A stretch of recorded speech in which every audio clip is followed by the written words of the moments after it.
you're looking to get into roasting coffee at home, this might be one of the best options to start. I've been using the Roma Pro and experimenting with it for a few weeks now, and I'm going to show you what it's like to roast on, how the coffee is, and who these kinds of coffee roasters are actually for.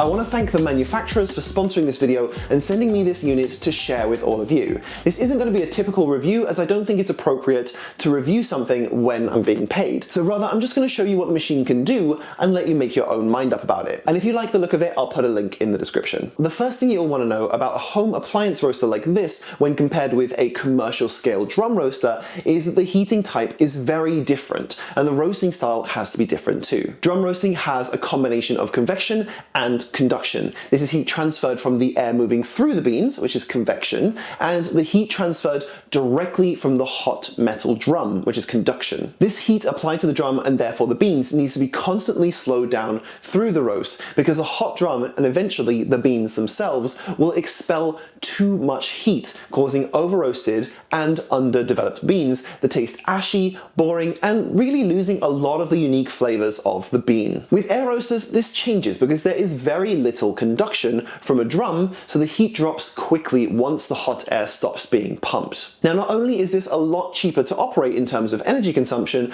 but it means that you can have fewer complex variables to manage, so it's great for a home roaster starter. The main drawback to a roaster like this is that a lot of the conventional roasting wisdom about how much heat to add and how to control the temperature doesn't apply in the same way to air roasting, as there isn't as much knowledge about how heating with air and convection affects the flavor of the coffee. For me, this is an opportunity to experiment, but also if you just want to have nice coffee and take advantage of the fact that you can buy green beans for a fraction of the price of roasted beans, then you can just use automatic mode. The Roma Pro's automatic mode is super simple and produces some really good results. You can't customize your roast for exactly the coffee that you're roasting, but that's what manual mode is for. I'll talk a little bit about that later in the video. With automatic, you get a choice of 5 different roast levels. I've mostly been using the light side of medium roast, which is the 2, and the 3 is what I would call a full city roast, and 1 is basically a Nordic or cinnamon roast, and I would only really use this for a bean that isn't very dense, and if I wanted to get a really light roast, for example with a low altitude Brazilian or Colombian coffee. These can taste really interesting lighter roasted, but with denser beans like a high altitude Ethiopian,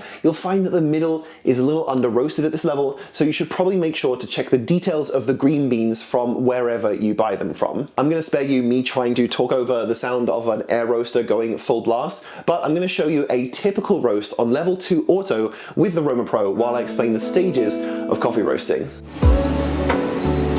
First, I always recommend you put your roaster somewhere with good airflow. The smoke that comes off of any coffee bean is not good for your health, so don't go roasting in a tiny enclosed space. Luckily, with its maximum roasting weight of around 300 grams, the Roma Pro doesn't really produce all that much smoke, but I do always put it directly under a kitchen extractor fan, and I keep a window open to make sure that the air is circulating through. Start by putting the beans in the top, then begin the roast by pressing auto twice to go to the medium light roast setting, and then hit start. There's no charge temperature as there would be on a drum roaster, but the air starts quickly and the heat will rise very fast. For the first few minutes of the roast, the beans are drying out. This is called the drying phase, where the heat from the roaster is evaporating the moisture inside the beans so they'll turn from their natural green color to yellow. Once it hits yellow, this is what we call dry end, where the majority of the water has evaporated and the beans will start Maillard reactions in the phase now called browning phase. These are reactions like what you get from frying bacon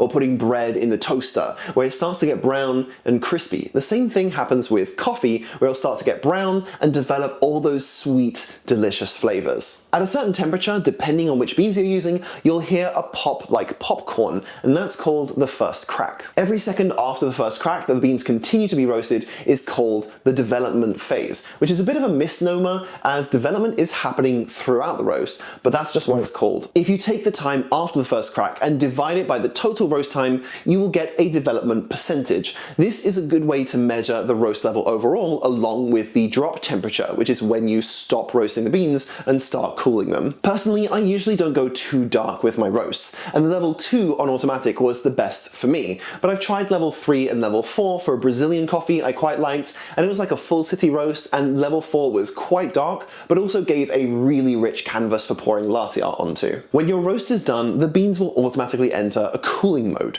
where the fan blows cold air over the beans to stop the reactions quickly. You can stop this early if you like by pressing the cool button, so when you see the beans are very close to the level of roast you want, you can end the roast. It will still brown a little bit more as the cooling doesn't cool down the beans instantly, but you always want to cool the beans down as fast as you can, and with this machine, generally the beans get down to 60 degrees in under 2 minutes, which is faster than most roasters doing 300 grams like this one. Then when the beans are cooled, you open up this side flap and you press leave, which lets the beans leave the roasting chamber and blows a little air under them to move them around so they come out quickly. Make sure you have a big enough bowl or something to catch the beans. I've opened this up a few times with a smaller bowl than I needed and had beans fly out all over my countertop. If you open the top here, there's this ring thing that makes it very easy to remove all of the chaff, and all the parts of the roaster come off for easy cleaning. Now that's on automatic, but what if you're getting more into roasting and you want to experiment a little bit? Well, you can do manual roasting, which lets you adjust heat and airflow at will. You have 2 buttons here to change the heat and another 2 for airflow.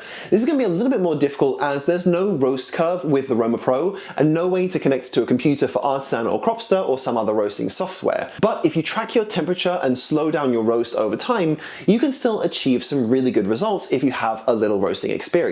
I've done a whole other video about roasting, which I'll link to in the description, which goes over how you control the roast to get the best flavors out of your beans. But there is a lot of literature on this and it's a complicated process. So when you start roasting manually, you should be ready to make mistakes and waste some coffee. So when I roast on manual, I generally start with one of the highest temperatures. So that's 18 is the max. So I'll start on 16 to 18 and I'll lower the power by small increments throughout the roast. Usually by about 8 minutes, I'm at 10 and then I start to raise the airflow before I get to first crack. I can figure out the specific temperature that the first crack will happen, which will be different for every bean, by roasting it once and noting down what temperature it cracks at. There is a lot more to manual roasting, so I recommend you check out that other video I made to learn more about that.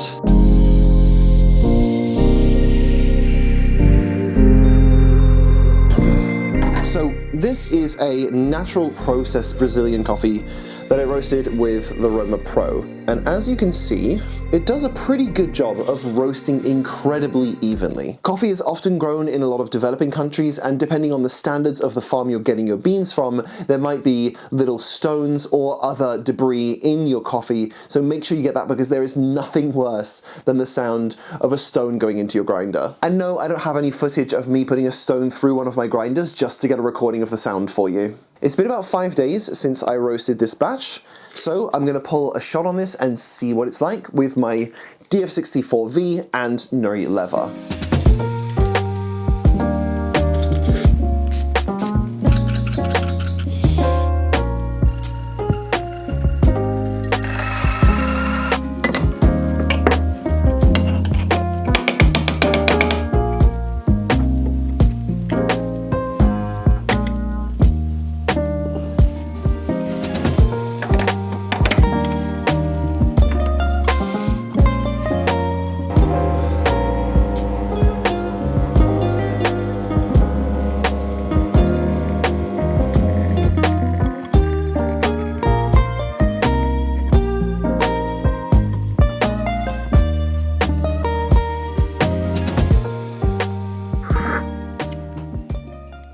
That just tastes beautiful and rich. Now, a lot of that is coming from the natural process Brazilian beans that I'm using that are really delicious for this kind of espresso. It's a great bean to start off with, but this is just doing on an automatic roast on the medium light setting. And I've been getting some fantastic results with lots of different kinds of coffee beans. As I'm recording this video, they haven't quite launched their Indiegogo campaign yet, but hopefully by the time I release it, they will have. So take a look in the description below for a link that will also have the final price on it. I hope you found this video interesting and useful, and if you have any questions, please let me know and I will try and answer them in the comments below. Thank you so much for watching, you wonderfully overcaffeinated people, and I'll see you on the next one.